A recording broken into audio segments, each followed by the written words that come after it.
Pakistan cricket కు ఇక అంతిమ యాత్ర మొదలైనట్టుంది. ఆ మధ్య యుఎస్ఏ, యుఏఈ టీమ్స్ తో దారుణంగా ఓడిపోయి పరువు పోగొట్టుకున్న పాకిస్తాన్ ఇప్పుడు బంగ్లాదేశ్ మీద కూడా వన్డే సిరీస్ ఓడిపోయింది. అది కూడా ఎంత దారుణంగా అంటే ఆ ఓటమిని తట్టుకోలేక షోయబ్ అఖ్తర్ లైవ్ లోనే కన్నీళ్లు పెట్టుకుంటూ పాకిస్తాన్ క్రికెట్ చచ్చిపోయింది అని కామెంట్స్ చేశాడు. ఇక ఫ్యాన్స్ అయితే పాకిస్తాన్ బౌలింగ్ లో స్వింగ్ లేదు, బ్యాటింగ్ లో టెక్నిక్ లేదు, కనీసం వాళ్లకు సింగిల్స్ తీసే ఆలోచన కూడా లేదని, జస్ట్ మేమే తోపులం అనే యాటిట్యూడ్ తప్ప వాళ్ళు దేనికి పనికిరారని ఒక రేంజ్లో ట్రోల్ చేస్తుంటే, మొన్నటిదాకా మీరు సపోర్ట్ చేసిన బంగ్లాదేశ్ మిమ్మల్ని చావు దెబ్బతీసి కుక్కను కొట్టినట్టు కొట్టిందని మనవాళ్లు కూడా ట్రోల్స్ చేస్తున్నారు. అయితే అసలు పాకిస్తాన్ క్రికెట్కు ఏమైంది? ఎందుకు వాళ్ళు ఇంత దారుణంగా ఆడుతున్నారు? రెండో వన్డేలో జరిగిన ఆ రన్అట్ వివాదం ఏంటి? తాము సపోర్ట్ చేస్తూ వచ్చిన బంగ్లాదేశే ఇప్పుడు పాకిస్తాన్ వెన్నుపోటు పొడిచిందా? ఇప్పుడు పాకిస్తాన్ క్రికెట్ పరిస్థితి ఏంటి అనే అన్ని వివరాలను ఈ వీడియోలో తెలుసుకుందాం. వీడియోని ఎక్కడా స్కిప్ చేయకుండా చివరి వరకు చూడండి. పాకిస్తాన్ క్రికెట్ అభిమానుల గుండెలు ఈ రోజు ముక్కలయ్యాయి. బంగ్లాదేశ్తో జరిగిన 3వ వన్డే మ్యాచ్లో పాకిస్తాన్ ప్రదర్శన చూస్తుంటే అసలు వారు క్రికెట్ ఆడడానికి అర్హులేనా అనే సందేహం కలుగుతోంది. బంగ్లాదేశ్ జట్టు పాకిస్తాన్ను వారి సొంత గడ్డపైనే ఊచకోత కోసింది. ఈ ఓటమిని పాక్ మీడియా జిల్లుత్ అంటే అత్యంత అవమానకరమైన ఓటమిగా భావిస్తోంది. గతంలో శ్రీలంక లేదా భారత్ వంటి జట్ల చేతిలో ఓడిపోయినప్పుడు ఏదో ఒక సాకు వెతుక్కునేవారు. కానీ ఇప్పుడు బంగ్లాదేశ్ వంటి జట్టు పాక్ను ఓడించడమే కాకుండా సిరీస్ను కూడా కైవసం చేసుకోవడం పాక్ క్రికెట్ పతనానికి పరాకాష్ఠగా నిలిచింది. దాంతో పాకిస్తాన్లోని 25 కోట్ల మంది ప్రజలకు ఈ ఓటమితో రక్త కన్నీరైపోయిందని, దేశం మొత్తం అవమానంతో తలదించుకుందని అక్కడి విశ్లేషకులు ఆవేదన వ్యక్తం చేస్తున్నారు. ఇక ఈ సిరీస్లో జరిగిన మొదటగా మ్యాచ్ వివరాల్లోకి వెళ్తే, బంగ్లాదేశ్ బ్యాటర్లు పాక్ బౌలింగ్ను చీల్చి చెండాడారు. పాకిస్తాన్ బౌలింగ్ లైనప్ ప్రపంచంలోనే అత్యుత్తమమని గొప్పలు చెప్పుకుంటారు. కానీ బంగ్లాదేశ్ ఆటగాళ్లు ఏకంగా 290 పరుగులు బోర్డుపై ఉంచారు. దాంతో పాక్ బౌలర్లకు బాల్ని ఎక్కడ వేయాలో కూడా అర్థం కాని పరిస్థితి నెలకొంది. 290 పరుగుల లక్ష్యంతో బరిలోకి దిగిన పాకిస్తాన్ బ్యాటింగ్ లైనప్ బంగ్లా బౌలింగ్ ధాటికి ఒక పేక మెడలా కూలిపోయింది. కేవలం 17 ఓవర్లలోనే 82 పరుగులకు 5 మెయిన్ వికెట్లు కోల్పోయి మ్యాచ్ను అక్కడే వదిలేశారు. సల్మాన్ అలీ ఆగా మరియు సాద్ మసూద్ కొంతవరకు పోరాడినప్పటికీ అప్పటికే జరగాల్సిన నష్టం జరిగిపోయింది. ముఖ్యంగా చివరి ఓవర్లలో షాహీన్ షా అఫ్రిది క్రీజులో ఉన్నప్పుడు 6 బాల్స్లో 14 పరుగులు కావాల్సిన స్థితిలో కేవలం 2 పరుగులు మాత్రమే తీయడం చూసి అభిమానులు ముక్కున వేలేసుకున్నారు. ఇక రెండో మ్యాచ్లో జరిగిన రన్అట్ విషయం అయితే, పాకిస్తాన్ మరియు బంగ్లాదేశ్ మధ్య జరిగిన రెండో వన్డేలో సల్మాన్ అలీ ఆగా రన్అట్ అవడం తీవ్ర చర్చకు దారితీసింది. ఇన్నింగ్స్ 39వ ఓవర్లో రిజ్వాన్ ఆడిన బాల్ని బౌలర్ మెహిదీ హసన్ మిరాజ్ తన కాలుతో ఆపాడు. ఇక ఆ బాల్ డెడ్ అయిపోయిందని భావించిన సల్మాన్ ఆగా మర్యాదపూర్వకంగా ఆ బాల్ని తీసి బౌలర్కు ఇవ్వబోతూ క్రీజు బయటికి వచ్చాడు. అయితే మిరాజ్ వెంటనే బాల్ని అందుకొని స్టెంప్స్ను పడగొట్టి అప్పీల్ చేయగా థర్డ్ అంపైర్ నిబంధనల ప్రకారం అతన్ని అవుట్ అని ప్రకటించారు. సల్మాన్ ఆగా పరుగు తీసే ఉద్దేశం లేకుండా కేవలం బాల్ని అందించడానికే వెళ్లినా అవుట్ ఇవ్వడం క్రీడా స్ఫూర్తికి విరుద్ధమని మాజీ క్రికెటర్లు విమర్శిస్తున్నారు. ఈ నిర్ణయం పట్ల తీవ్ర అసహనం వ్యక్తం చేస్తూ గ్రౌండ్లో నుండి బయటికి వెళ్లేటప్పుడు ఆగా తన హెల్మెట్, గ్లౌస్లను విసిరికొట్టాడు. దాంతో ఆగాకు ఐసీసీ ఒక డెమెరిట్ పాయింట్ మరియు జరిమానా కూడా విధించింది.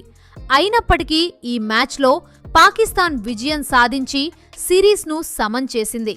ఇక ఈ రన్అట్ విషయంగా పాకిస్తాన్ క్రికెట్ బోర్డుని ఫ్యాన్స్ ఒక రేంజ్లో ట్రోల్ చేశారు. ఎందుకంటే ఆ మధ్య జరిగిన T20 వరల్డ్ కప్లో పాకిస్తాన్ బంగ్లాదేశ్కు ఎంత సపోర్ట్ చేసిందో మనందరికీ తెలుసు. కానీ ఇప్పుడు ఆ టీంనే ఇప్పుడు బంగ్లాదేశ్ చావు దెబ్బతీయడం పాకిస్తాన్ ఫ్యాన్స్కు కూడా కోపం తెప్పించింది. ఇక బంగ్లాదేశ్ 3వ వన్డే గెలవగా పాకిస్తాన్ సిరీస్ను కోల్పోయింది.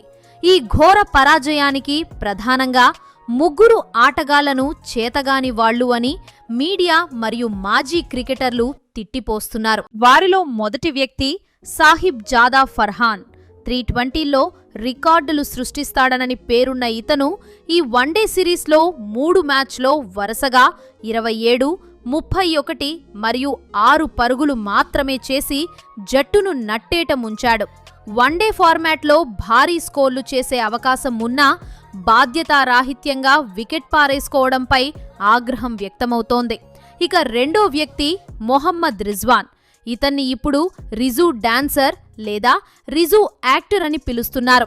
నెట్ ప్రాక్టీస్లో గొప్పగా మాట్లాడే రిజ్వాన్ ఇంటర్నేషనల్ మ్యాచ్లో మాత్రం కేవలం 10, 44 మరియు 4 పరుగులు చేసి పెవిలియన్ చేరాడు.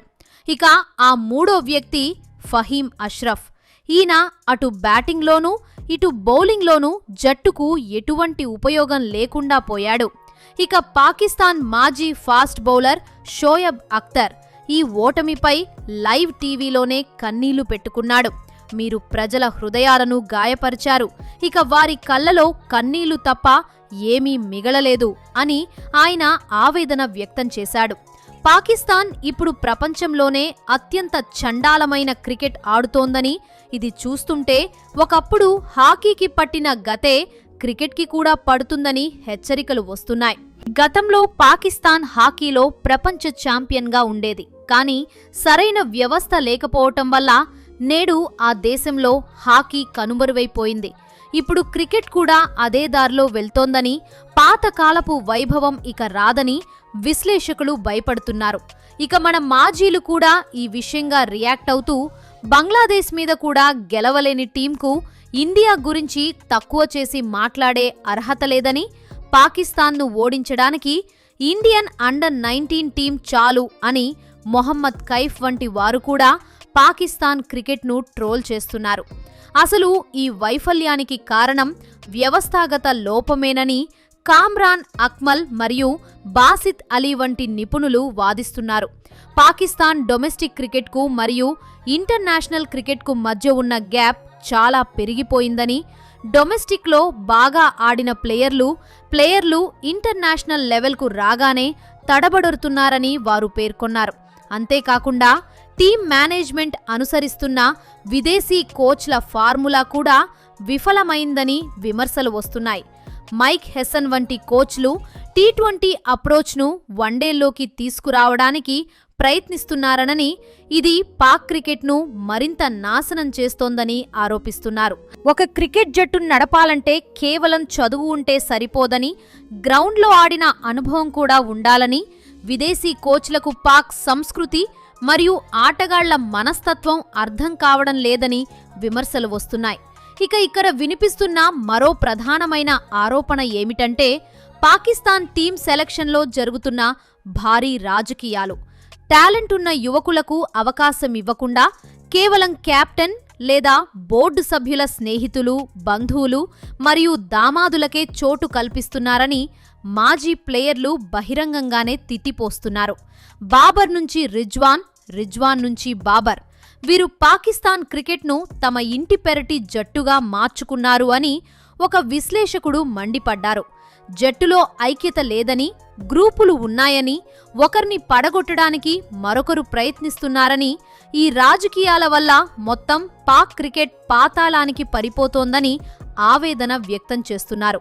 అలాగే బాబర్ ఆజంను కెప్టెన్సీ నుండి తొలగించే క్రమంలో మొత్తం క్రికెట్ వ్యవస్థనే నాశనం చేశారని కొందరు అభిప్రాయపడుతున్నారు.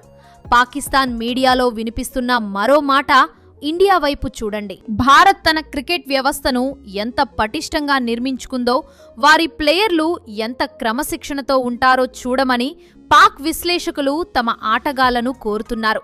పాకిస్తాన్ ఓడిపోయిన ప్రతిసారి భారత నెటిజన్లు జోకులు వేస్తున్నారని, అది తమకు భరించలేనంత అవమానంగా ఉందని వారు వాపోతున్నారు. గతంలో భారత్ ఏదైనా కుట్ర చేసిందని లేదా పిచ్లో చిప్స్ పెట్టారని సాకులు చెప్పేవారని, ఈరోజు పాకిస్తాన్ జట్టు యుఎస్ఏ, యుఏఈ, బంగ్లాదేశ్ వంటి జట్ల చేతిలో కూడా ఓడిపోతోందని, రేపు ఇటలీ వంటి జట్లు వచ్చినా వారితో కూడా ఓడిపోయే ప్రమాదముందని ఎద్దేవా చేస్తున్నారు. ఇక ఆటగాళ్ల జీతాలు లక్షల్లో ఉన్నాయని, కానీ వారి ఆట మాత్రం క్లబ్ క్రికెట్ కంటే హీనంగా ఉందని విమర్శలు వస్తున్నాయి. బంగ్లాదేశ్ విజయం వెనుక వారి పక్కా ప్రణాళిక ఉందని విశ్లేషకులు చెబుతున్నారు. పాకిస్తాన్ స్పిన్ వికెట్లు ఆశిస్తుందని తెలిసి బంగ్లాదేశ్ వేగవంతమైన వికెట్లు తయారు చేసి పాక్ బ్యాటర్లను బురిడీ కొట్టించిందని పేర్కొన్నారు. పాక్ మేనేజ్మెంట్ కనీసం ఒక నాణ్యమైన స్పిన్నర్ను కూడా జట్టులో చేర్చుకోలేదని, 20 నుండి 40 ఓవర్ల మధ్య వికెట్లు తీసే బౌలర్లు లేకపోవటం వల్లే బంగ్లాదేశ్ 290 పరుగులు చేయగలిగిందని బాసిత్ అలీ విశ్లేషించారు. పాక్ బౌలింగ్లో ఇప్పుడు స్వింగ్ లేదు, బ్యాటింగ్లో టెక్నిక్ లేదు, కనీసం సింగిల్స్ తీసే ఆలోచన కూడా లేదని ఘాటుగా విమర్శిస్తున్నారు.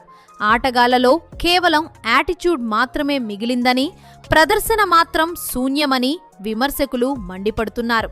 చివరిగా పాకిస్తాన్ క్రికెట్ ప్రస్తుతం ఒక ఐసీయూలో ఉన్న రోగిలా కనిపిస్తోంది. బంగ్లాదేశ్ చేతిలో ఎదురైన ఈ పరాభవం కేవలం ఒక ఓటమి కాదు, అది ఒక వ్యవస్థ వైఫల్యానికి నిదర్శనం. ప్లేయర్లు తమ వ్యక్తిగత రికార్డుల కోసం కాకుండా దేశం కోసం ఆడాలని, బోర్డులో ఉన్న రాజకీయాలను పక్కన పెట్టి ప్రతిభావంతులకు అవకాశం ఇవ్వాలని పాక్ ప్రజలు కోరుకుంటున్నారు. ఇప్పటికైనా వారు మేల్కొనకపోతే ప్రపంచ క్రికెట్ పటంలో పాకిస్తాన్ ఒక సాధారణ జట్టుగా మిగిలిపోయే ప్రమాదముంది. 1983 మరియు 1992 గ్లోరీని తలుచుకుంటూ కూర్చుంటే సరిపోదని, వర్తమానంలో కష్టపడాలని నిపుణులు హెచ్చరిస్తున్నారు. మరి పాకిస్తాన్ క్రికెట్కు పట్టిన ఈ గతి గురించి మీరేమనుకుంటున్నారు? బంగ్లాదేశ్ సాధించిన ఈ విజయం పాక్ క్రికెట్లో మార్పు తెస్తుందని మీరు భావిస్తున్నారా? అభిప్రాయాలను కింద కామెంట్ సెక్షన్లో తప్పకుండా తెలియచేయండి. అలాగే ఈ వీడియో మీకు నచ్చినట్లయితే ఒక లైక్ చేసి ఇలాంటి మరెన్నో ఇంట్రెస్టింగ్ వీడియోస్ కోసం మా ఛానల్ను సబ్స్క్రైబ్ చేసుకోండి.